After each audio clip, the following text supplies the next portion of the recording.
بسم اللہ الرحمن الرحیم وصلی اللہ علی النبی الکریم رب اشرح لی صدری ویسر لی امری واحلل عقدۃ من لسانی یفقہوا قولی۔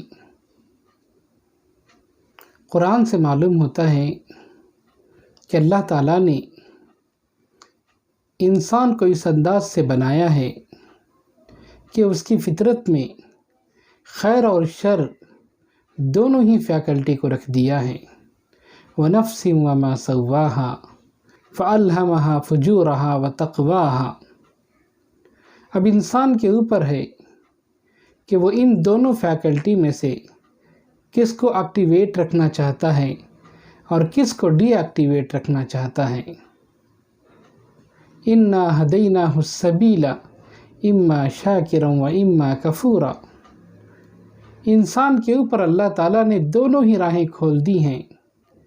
اب اس کو پوری آزادی ہے، اب اس کو مکمل اختیار دیا گیا ہے کہ وہ اپنے ذاتی ارادے کے تحت اپنے آپ کو شاکر انسان بنائے یا اپنے آپ کو خدا کا ناشکرہ بنائے۔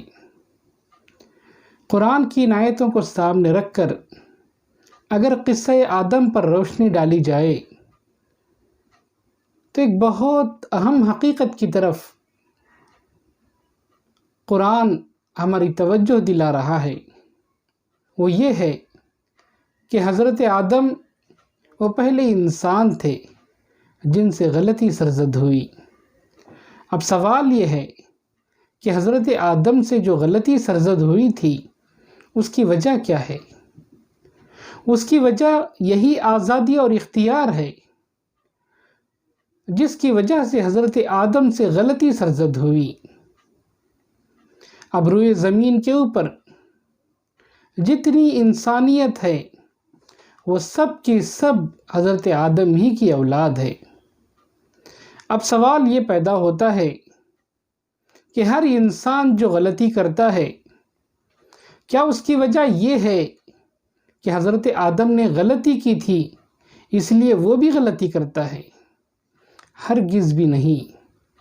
قرآن کے بیان سے معلوم ہوتا ہے کہ ہر انسان جو غلطی کرتا ہے اس کی وجہ اوریجنل سن نہیں ہے، اس کی وجہ یہ نہیں ہے کہ وہ پیدائشی گنہگار ہے، بلکہ اس کی وجہ اختیار اور آزادی ہے۔ جو اختیار اور آزادی اللہ تعالیٰ نے حضرت آدم کو دی تھی وہی اختیار اور آزادی اللہ تعالیٰ نے پوری انسانیت کو دی ہے۔ اگر حضرت آدم کی غلطی کے بعد اللہ تعالیٰ انسان سے آزادی اور اختیار کو چھین لیتا تو اس کے بعد روئے زمین پر اولاد آدم ہونے کے باوجود وہ کبھی غلطی نہ کر سکتی تھی۔ لیکن قرآن کے بیان سے یہ ضرور معلوم ہوتا ہے، قرآن کہتا ہے وَلَقَدْ خَلَقْنَا الْإِنسَانَ فِي أَحْسَنِ تَقْوِيمٍ، کہ انسان کو اللہ تعالیٰ نے اس طرح سے بنایا ہے کہ وہ پیدائشی اعتبار سے جنتی ہے۔ اسی بات کو قرآن نے احسن تقویم سے تعبیر کیا ہے۔ ہر انسان اپنی پیدائشی اعتبار سے ایک معیار پسند مخلوق ہے۔ اللہ تعالیٰ نے اس کو آئیڈیل نیچر پر بنایا ہے۔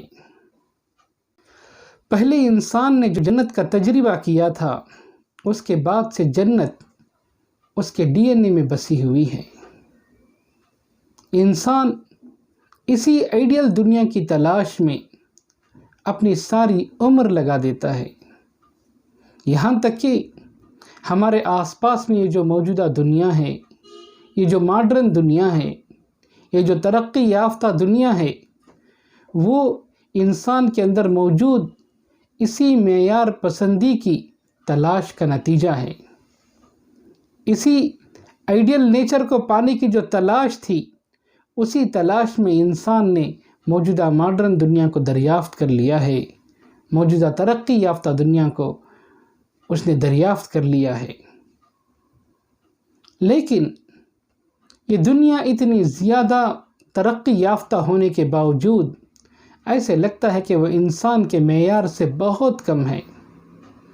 وہ اسے ایسے لگتی ہے جیسے وہ لیس دین آئیڈیل ہے۔ کسی بھی چیز کو پانے سے پہلے انسان بہت زیادہ ایکسائٹڈ رہتا ہے، مگر جیسے ہی وہ چیز اس کو حاصل ہو جاتی ہے اس کے بعد اسے ایسے محسوس ہوتا ہے کہ اس نے اپنی ساری کوشش سے جو چیز حاصل کی ہے وہ لیس دین آئیڈیل ہے، وہ اس کے معیار سے بہت زیادہ کم ہے۔ اس اصول کی روشنی میں ہم یہ کہہ سکتے ہیں کہ ہر انسان پیدائشی گنہگار نہیں بلکہ پیدائشی جنتی ہوتا ہے۔ اللہ سے دعا کرتے ہیں کہ اللہ مجھے آپ کو سب کو اس بات کی توفیق دے کہ ہم اپنی آزادی کا صحیح استعمال کریں اور ہماری فطرت میں معیاری دنیا کو پانے کی جو طلب ہے وہ جنت کی شکل میں پوری ہو۔ آمین۔ سبحان ربک رب العزت عما یصفون وسلام علی المرسلین والحمد للہ رب العالمین۔ السلام علیکم ورحمۃ اللہ وبرکاتہ۔